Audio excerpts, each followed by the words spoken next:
Hey, how's it going? So today I've been thinking about swimming a lot and been starting to put together some new exercises from some of our sessions and thinking about some of the things that we do.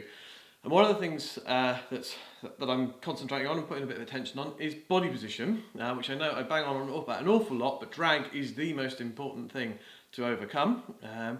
And body position is one of the things that affects that the most.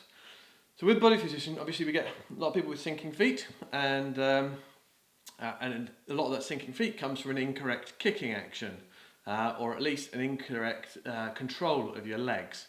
So one of the things I got to think about was how can we get that through to people a little bit more?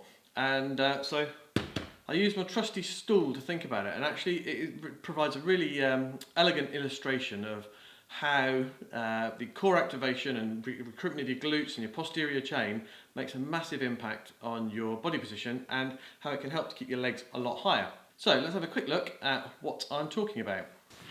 As you can see, I am here with my stool, get it under my stomach. Okay, if I just lay on the stool and I don't really engage my glutes or my posterior chain, then funnily enough, my legs sink down. If I suddenly squeeze my glutes together, all of a sudden, everything comes up nice and flat. I relax my glutes a little bit, but I'm still working on my core, but my legs will sink.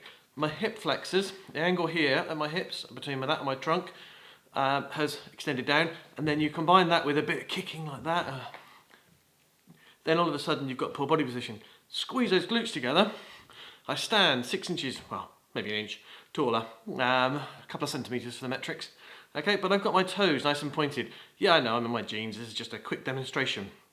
Okay, and then with your kick, using your hamstrings, quick elevation, nice straight legs, and you can see that the line through my chest, through my thighs, through my feet, nothing's coming down below that because I'm nice and flat in the water. There are a couple of things here at play. So one is engaging my glutes, squeezing them together. Another one is pointing my toes so that I'm nice and flat against the water.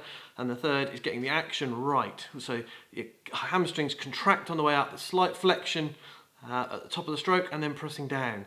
So you're straightening your leg. Even if you've got a big 2-beat kick, sorry, get myself comfortable again. Even if you've got a big 2-beat leg kick and you're doing this, you still don't want anything coming down too far below the level of your chest, because that increases your drag. Now, this isn't an exercise to practice significantly at home, it's not a training exercise, but it's something if you've got a Swiss ball or a stool, or like I've got here, something like that, just to sit on there and get that feel for what does it feel like to get your legs up, so that when you get in the water and you kick off, and you know one of my favourite exercises is doing torpedo.